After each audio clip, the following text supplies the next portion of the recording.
Hello, hello, hello, and welcome to my Computer Science Discoveries class. I am Miss Dorsey. This class is for my 7th and 8th grade students. I started on announcements because this is where I would like your students to start either on announcements or assignments daily. I'm going to jump down to day 1 of school, August 17th, 18th. First and foremost, complete this attendance link. Until further notice, you will complete this link. So I want the kids to every day come in and complete this link. It's very, very simple. It's their first name, last name, and their class.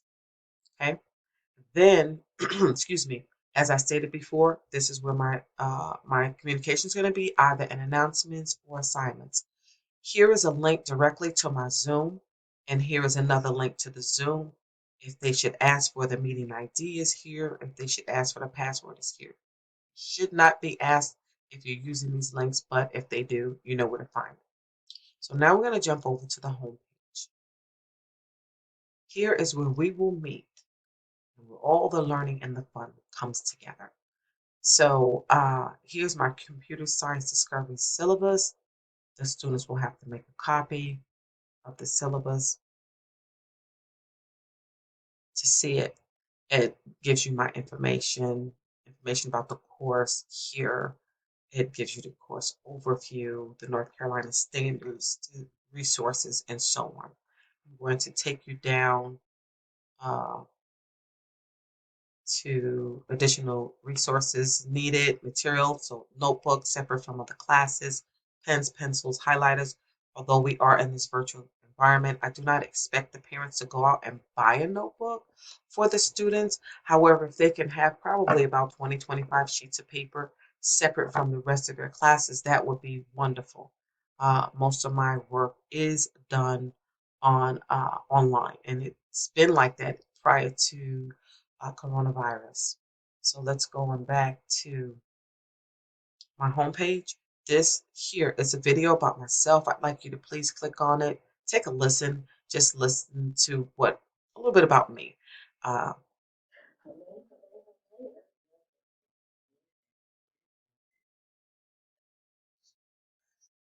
okay, you probably couldn't hear it, but I do like to have fun while the students are learning, and the respect has to go on. I treat my students as if they're my kids. So here is an activity students had to do, a little about me, getting to know my classmates.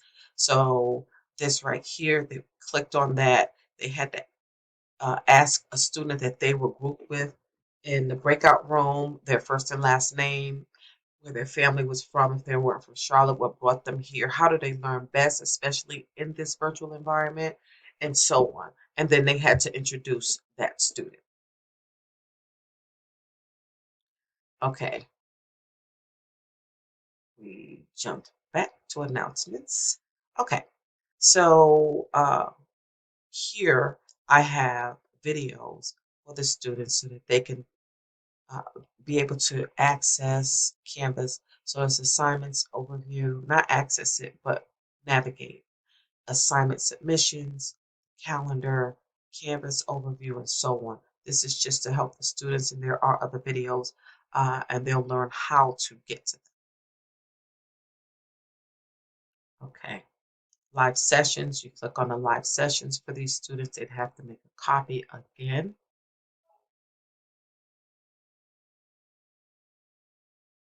Kind of doing its own thing today. Okay, here we go. All right, so this is 7th grade, third block, 7th grade, fourth block, 8th grade, second block, and 8th grade, third block. I just want you guys to pay attention. This link right here should take you to my Zoom. If it doesn't, please go back to my announcements, day 1. Okay, so I'm just going to look at 7th grade, third block, synchronous time, Mondays and Wednesdays only, 12:47 to 1:27. Asynchronous time will be Tuesdays, Wednesdays, and Thursdays only, same time. But I do want the students to drop in first to make sure that we are on the same page as to what's required. Okay, and then you have the 7th grade, fourth block. Their synchronous time is 1:27 to 1:58. Their asynchronous time is 1:58 to 2:29. Eighth grade second block, their synchronous time is 10:56 to 11:27 a.m. And their asynchronous time is 11:27 a.m. to 12:39. If I said asynchronous, this is synchronous, and I apologize. Okay, and then the eighth grade third block, it says synchronous Mondays and Thursdays only, 11:58 to 12:30. And then asynchronous time Tuesdays, Wednesdays, and Thursdays only from 11:58 to 12:38. And again, they need to jump on the Zoom first to make sure that we're all on the same page of what is required for that day. Okay, so we're going back to the home page. The grading is the same throughout Randolph Middle School. Here is my teacher information, my email address, the school's telephone number, and my Google number if you need to contact me about anything. And I would like to say, as far as that, some of the housekeeping, the students should come to class ready to learn, sitting up, not in the bed. Uh, their cameras should be on, their faces should be visible. If they're not visible, they could be counted absent because sometimes what happens, students will come in to the class, no camera visible, and I'll call on them and ask them a question, and then there's no answer. So to me, that sounds like the student has come, logged into the class, and then disappeared.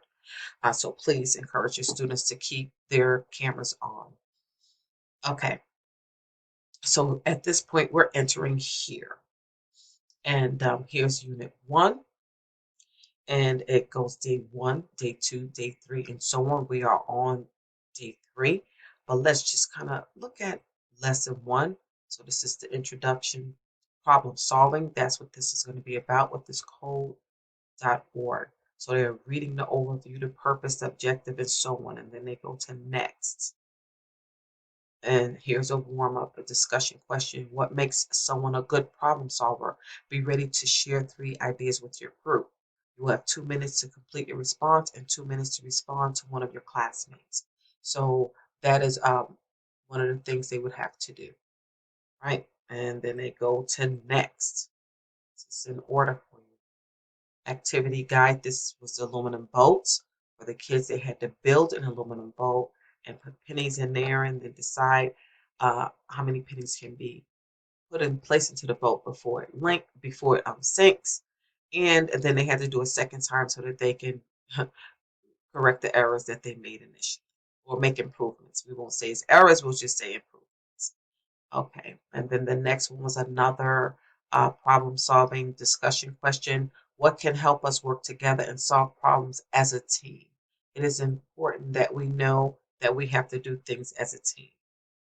Okay, and then here we go to lesson 2. This is chapter 1, lesson 2. So everything is listed there for the students in order. All right, so I'm going to go back this way. Back to the enter here because that's how we got there. This is unit 1. And as I stated, we are up to lesson 3, exploring problem solving. And the question of the day, how can we apply the problem solving process to many different kinds of problems? Okay, so another uh, another program that the students will be responsible for is called Everify. So they will access that by going to their rapid identity, clicking on Clever, and